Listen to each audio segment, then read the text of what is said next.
Hello and welcome everyone. We Weeb online and today I'm gonna continue the story What if Naruto was the Western Emperor part 7 the end. If you enjoyed this video please give it a big thumbs up and to watch more videos like this subscribe to my channel and turn that bell notification on so you never miss an upload. Now wasting no more time, let's begin. Most of Konoha's army had left, leaving Danzo to pick up the pieces. Before Danzo took over as Hokage, there were about 20,000 active shinobi in Konoha. Now that he was the Hokage, only about 8,000 shinobi would stay with him. That meant that 60% of the shinobi did not want Danzo to be their leader, so they left quickly. Because of this, some people who lived in Konoha decided it was no longer safe and left to find new homes. After losing so many people, Konoha had about as many people and as much power as a small village. Not something Danzo wanted. He quickly called a meeting and took the power away from the civilian council. He told them that they needed a strong leader with only one voice if they wanted to make it through. They were upset, but Danzo told them that when the danger was over, they would go back to their positions of power. He didn't have any plans to keep that promise. After that, he forced every shinobi still living in Konoha who wasn't part of a clan and every orphan he could find to go through root training. Next, he made a deal with Kiba, the new patriarch of the remaining Yuzaku clan, to have some of their members also go through the training. In exchange, he promised Hinata and other women things. Kiba thought with his libido and agreed, which should come as no surprise. But when he went to the orphanages, he found that none of them had any kids. Naruto made sure that Tsunade brought all the orphans with her. He wanted them to have a second chance at life instead of rotting away in a hellhole where they would be forced to live a life they didn't want. Danzo decided, with clenched teeth, that he needed to reach out to other cities. There had to be kids who had no parents. If that didn't work, the next plan was to take a few kids from some families. In the end, it was for the better. He was stopped in his tracks, though, when the fire daimyo told him that he could never send his forces farther than a certain distance from Konoha. So that this would happen, he had the Uzumaki clan build a seal-powered borderline. If someone tried to break the seals, he would know. He would know if anything with chakra went through it. Danzo was pretty much locked up. People in the West who went there to try their luck were shocked by what they saw. Naruto had already told them where they were going to live. They were going to come in the next day to find out what jobs would be a good fit for them. Inoichi said, Ino wasn't joking when she said the West would destroy us. It's too hard to think about, Shikaku said in response. Chaoji dragged the Akamichi clan into the dining room after getting permission to let them try Sanji's food. He found Luffy, and the two of them decided to have an eating contest. Chusa and a few others wanted to join in, as you might expect. Hana ran straight to where Kaguya was. The other Yuzaku clans liked Koga's clan because they were interested in their wolf packs. The Sarutobi clan decided to stay where they were and try to get used to it. Jiraiya and Shizune went with Tsunade to the Uzumaki compound. At the end of the day, Tsunade was so happy that so many of her family members were still alive, even if they were from the Uzumaki side. Hayashi went right away to look for his family. He was glad to see that Hinata and Tenten's pregnancy was going well. The other Hyuga members were still shocked by how quickly they were freed, so they decided to just chill out in their new place. Itachi was right. Sasuke tried to have his Oto shinobi attack a western caravan within a week. His forces were easily turned back, and because the rice daimyo was under pressure, Sasuke had to stop attacking the west. A week after that attack, they heard that Oto and Konoha had stopped fighting and were now working together. That made Naruto roll his eyes. He knew that both leaders were putting their disagreements aside just to kill him before they tried to rip each other's throats out. After another week, there was a group of people who said they were sent from both Oto and Konoha. Naruto was sitting on his throne and thinking about what to do about the so-called peaceful visitors when he heard that they had arrived. Sasuke, who was as proud as usual, was in charge of the group. Behind him were Hamura and Koharu from Konoha, who weren't worried about anything. Even though he seemed nervous, Kabuto was with them. Kiba and Heike, who were there to represent their clan, and Sakura were the last people in the group. There were 5 root shinobi behind them to protect them. Naruto asked with boredom, "So, what can the West do for you today?" "Watch what you say, Dobe," said Sasuke. "You're in front of a higher-ranking person. Bow to me to show that you respect me." "Wow," Naruto said. "Even after all that being made fun of, you still think you're better." "It doesn't matter," Koharu said. "Not after you do what we say." "Obey?" asked Naruto. "You, who claim to be messengers of peace, have come to the Emperor of the West to make demands, not to talk about peace." Hamura yelled, "Shut up, demon boy. You won't be emperor for long, not after our talks. They, Baka, shut your mouth, get down on your knees, and lick the floor where Sasuke walks, yelled Sakura. When the door opened, Hinata was standing there with a big belly. As Hinata walked toward Naruto, Kiba and Sasuke looked at her. Honey, can you stop making all that noise? It's making a baby shower less fun. Also, hurry up with these bothersome things. My husband needs to be there, asked Hinata. Before Sakura could say anything else, she started to feel like she wasn't getting enough air. She couldn't talk or even breathe. She fell asleep after 30 seconds. It was embarrassing because most Chunin level shinobi should have been able to hold their breath for at least 3 minutes if they had trained well. This just shows that Sakura hasn't changed at all in all these years. Hinata said, "Thank you, Kaguya," to a figure at the door. "No problem, Your Majesty," said Kaguya. "I just didn't want to hear her talk anymore." Kiba walked toward Hinata without caring that she was married and expecting a child. "Hey, Hinata, we'll get you out of that dobe, so don't worry. Once he's gone and you've had an abortion, you can move in with me. I'll give you the baby you want and the best time of your life while you're riding on my dick. I'm sure that you don't want a demon from." Kiba never got to the end of his thought. He got a juken punch to his genitalia, which killed any chance of it working. Then she hit him in the face, which sent him flying out of the room. She and Kaguya walked out of the room in a huff. When Kiba landed outside the palace in a yard, he looked up, and when he saw who he was looking at, he gulped in fear. "You still don't know your place," Sesshomaru growled. "I've told you before, trying to steal an alpha's mate, and even worse, trying to kill a baby that hasn't even been born yet. It's time to put you where you belong." Kiba screamed in pain as Sesshomaru caused him a lot of pain.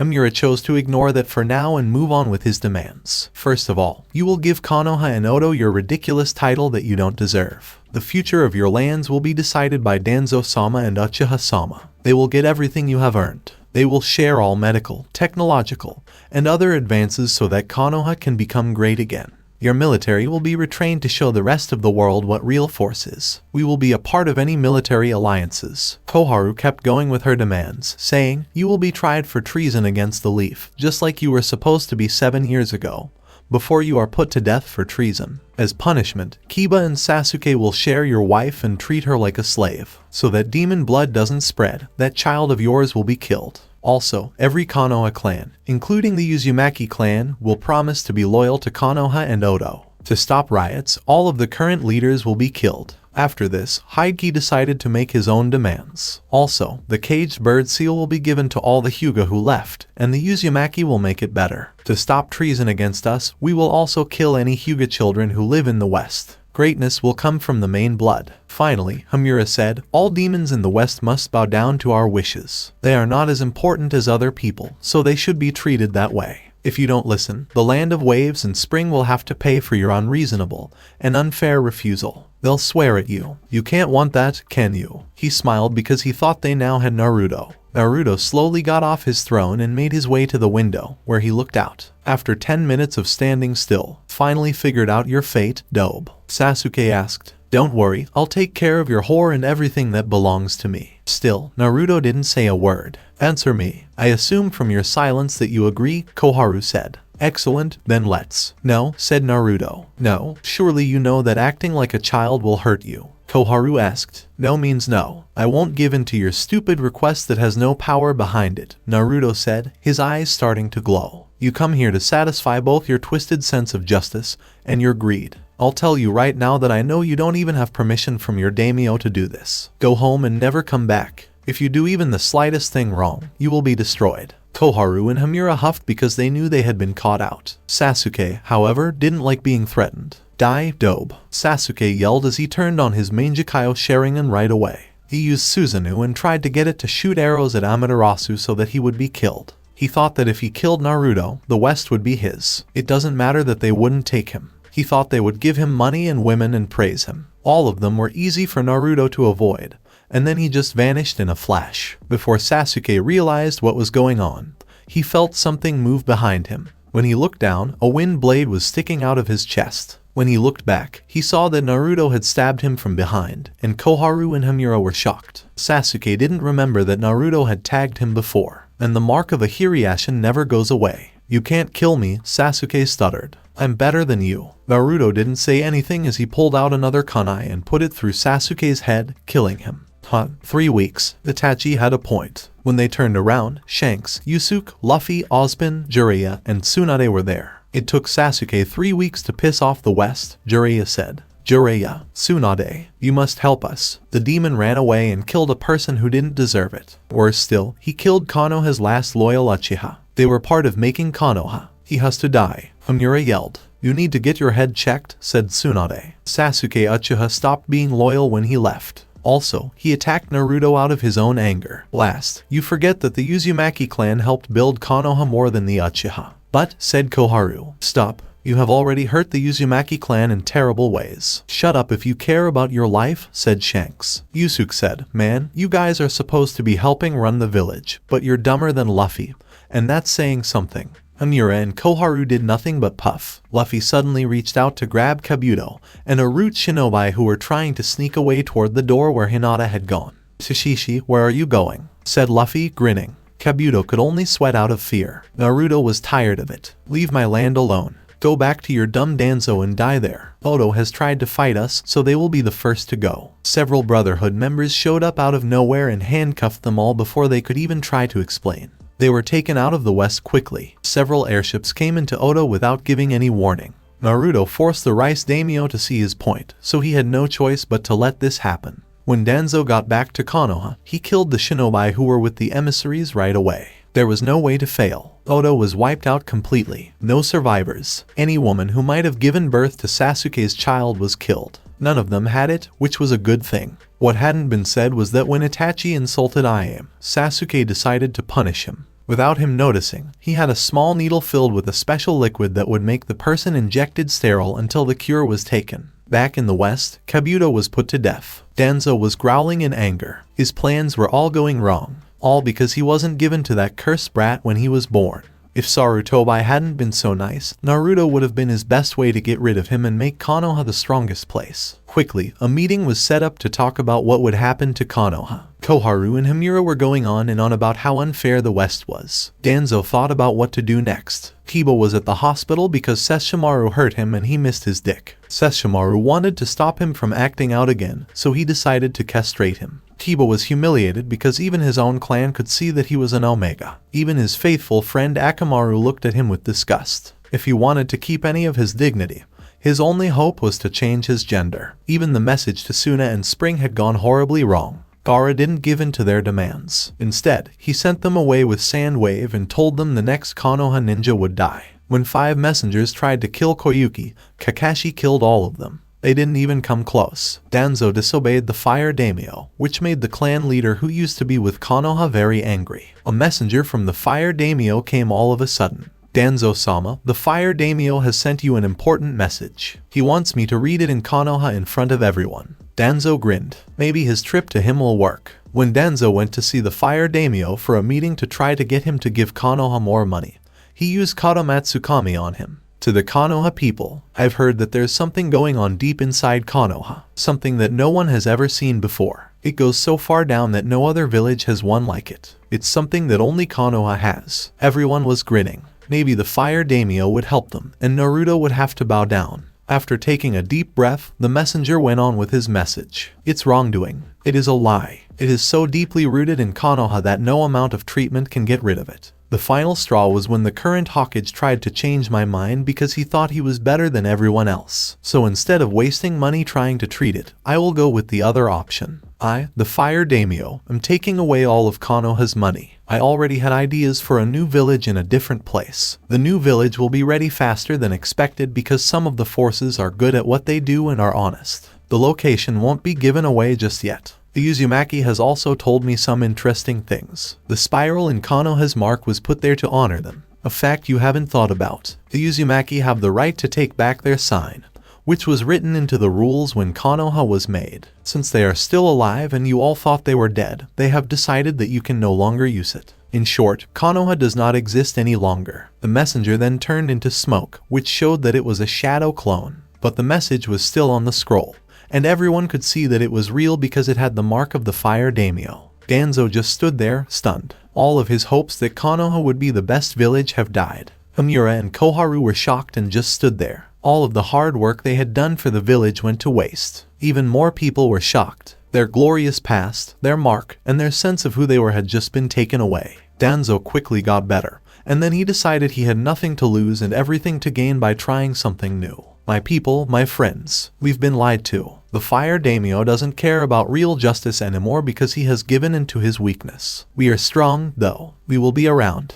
We only need to get rid of the one person who started all of this. The one who dresses up as a person. The person who fools other people into thinking he is kind. The one who lied about where he came from. The one with the name Uzumaki Naruto. People were desperate to get a hold of something, and this became a reason to kill Naruto. So, everyone who was still in Konoha got ready for war. They never even thought they might lose. It was said that the West had messed up the tournament to make themselves look good. After a few days, everyone was ready to just march into the West and kill Naruto. They didn't think for a second that they would lose badly. They were sure that justice would be done. But before they could march out, people from everywhere stopped them. They looked around in shock and saw people from the West. They soon made a path, and the Fire Daimyo stepped out in front of them. "What are you up to?" asked the Fire Daimyo with a cold tone. Danzo stepped out of the crowd and said, "HMPH, we don't know you as our Daimyo. We're the ones who keep Konoha's history alive. We will fight against those who go against the will of fire. We will protect it from people who want to mess it up." Most people in the West didn't like what they saw. For so long, the power had gone to their heads, and their egos had grown to be as big as planets. "The flames if this is your way," said Daimyo, shaking his head. "So, that's that. I already told all of the other Daimyo and other leaders about this betrayal. The last straw was when you tried to force me to do what you wanted by looking at me. The Uzumaki gave me a seal to protect me from that, which was a good thing. You control your own death." After that, he went away. The next few minutes couldn't even be called a legendary battle. It was a story, no doubt. A famous place to kill animals. It was unfair to Konoha in every way. All of the people from Konoha died in the end. Tifa killed Sakura first with a right hook. She didn't do her best in the tournament, which hurt her. Inuyasha cut Kiba, who was now called Kina because he had turned into a girl, in half. Everyone except Danzo, who was hiding behind Koharu as he ran away from the battle. He was the first person who ran away. Naruto got in the way of Danzo while he was running.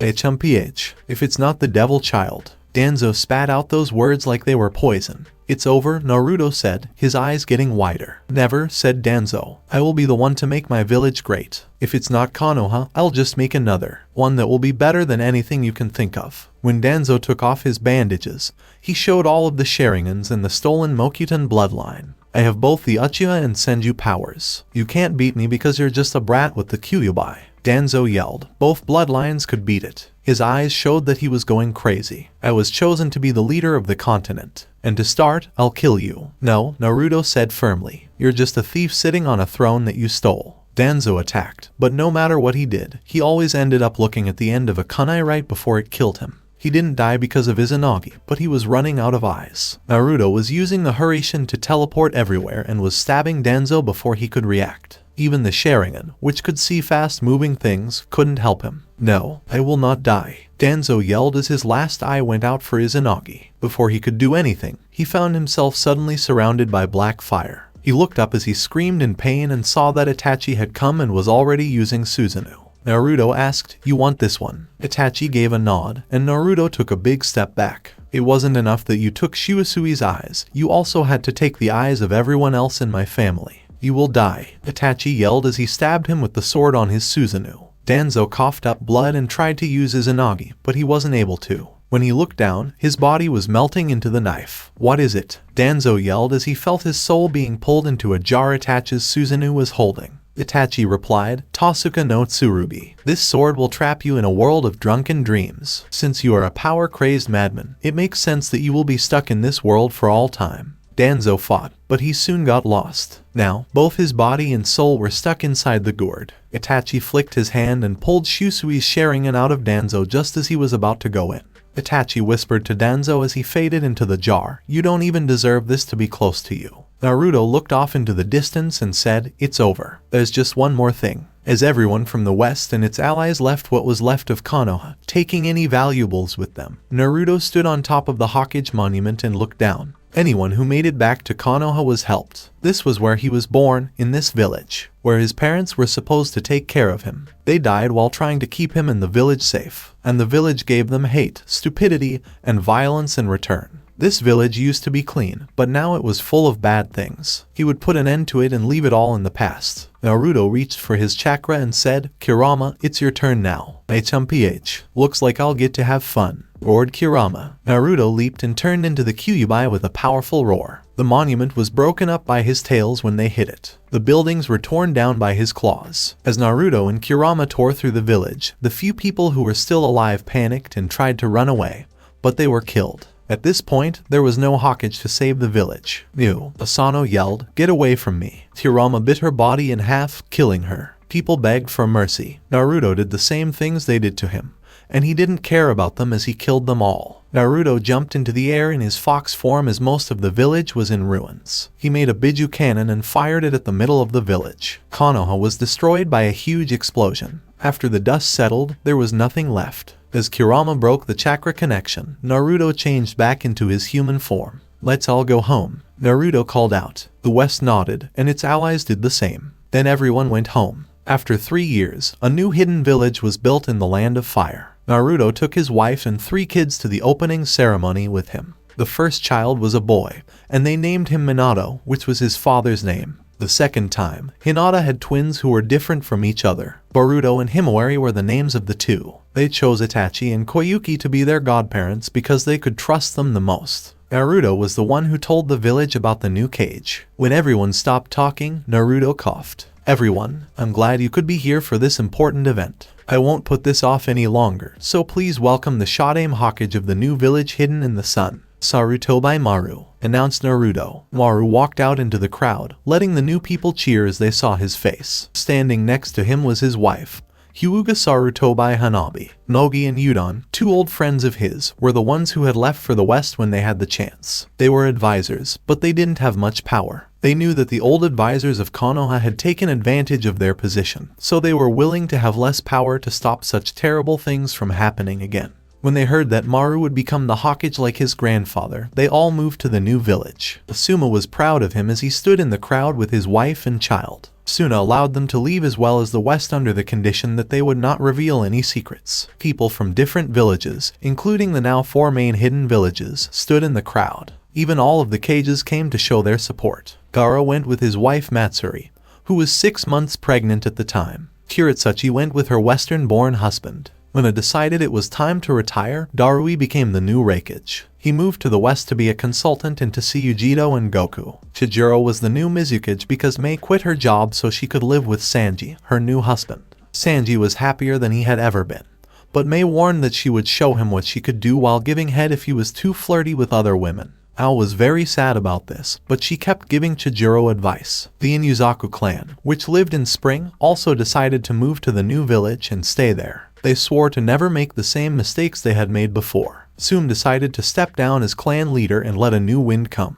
This led to a new clan leader. Several new clans moved into the new village, which made it stronger. With help from the west, the new village would quickly grow into a big one. Some people from the old village also decided to move to the new one. Aruka and Anko went there to live with their children. Ibisu was also there, which was a surprise. He wanted to teach the kids of the future how to be shinobi. The other ex-Konoha clans chose to stay where they were because they thought it was good enough. In spring, Shino even found someone to live with. Kakashi and Koyuki already had a daughter, and they were about to have a son. Kakashi asked Naruto and Hinata to be their daughter's godparents and for permission to name her Kushina. Back in the west, Tenten gave birth to twins for Neji. They named their children Hizashi and Hizashi. Hayashi was glad to have so many grandchildren, and he was sure that Hanabi would soon give him another one to spoil. The Hyuga family was broken up. Half of the people stayed in the west, and the other half moved to the new village. Both said they would always talk to each other. Shikamaru and Temari fought so much that they still got married,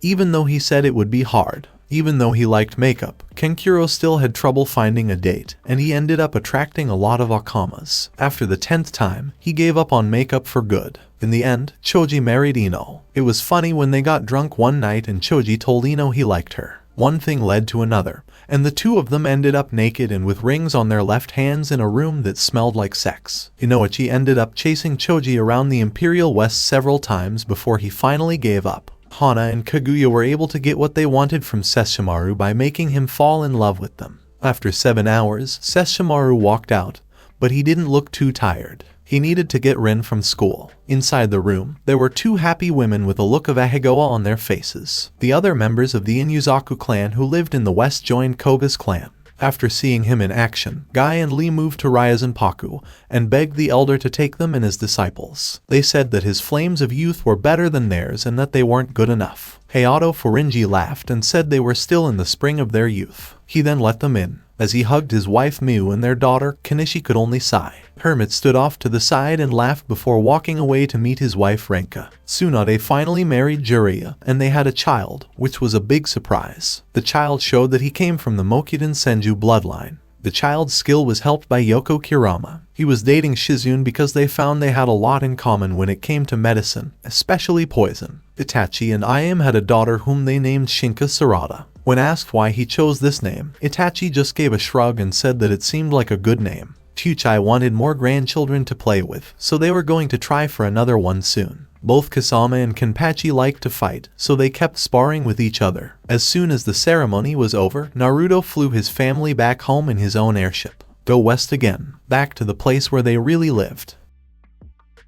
So this was it for this series. If you wanna watch more series like this, subscribe to my channel. Till then, we weep offline.